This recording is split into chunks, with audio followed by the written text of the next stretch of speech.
Just 4 months after the Computer Misuse and Cybercrime Act 2014 was passed in the House of Assembly, the bill received a second passage through the House for an amendment. Premier Dr. Yolanda Smith said there were concerns that the bill was not sufficiently clear, and a decision was taken to make amendments to the bill in the interest of the public. Premier Smith said concerns were raised by people in the community about the bill, including the governor.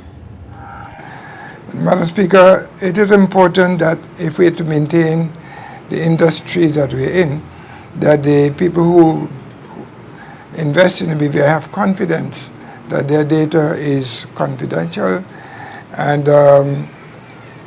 is of course available to the law enforcement agencies when that is necessary. But Madam Speaker, after the bill came to the House, there was quite some concern by members of the community, including the governor, that people who may have been publishing data in the interest of the Virgin Islands, that is, if there was a concern that there was something wrong, that the government was doing something wrong, for example, that they should be able to publish such data without it being considered a crime. Hence, Madam Speaker, the reason for bringing the bill back to the House to get that clarified. Following its first reading on January 13th this year, concerns were raised that the act was meant to criminalize legitimate free speech.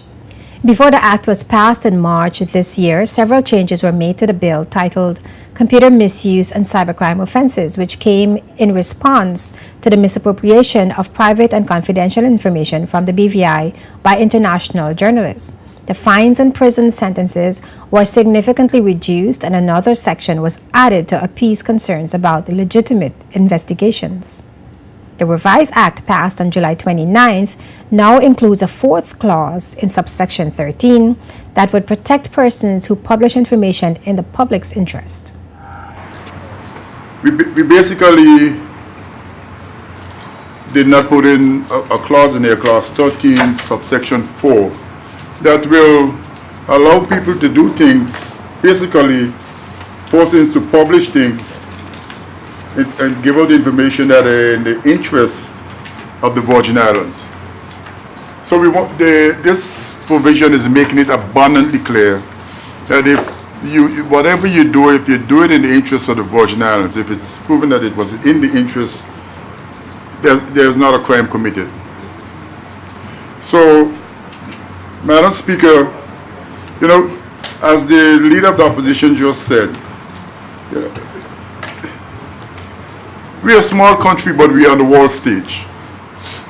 And we have a lot of valuable information. And for people to have confidence in our systems, we must constantly put rules and regulations and laws in place to protect this information. The misuse and cybercrime legislation is government's response to the misappropriation of private and confidential information from the BVI in April of 2013 by the International Consortium of Investigative Journalists.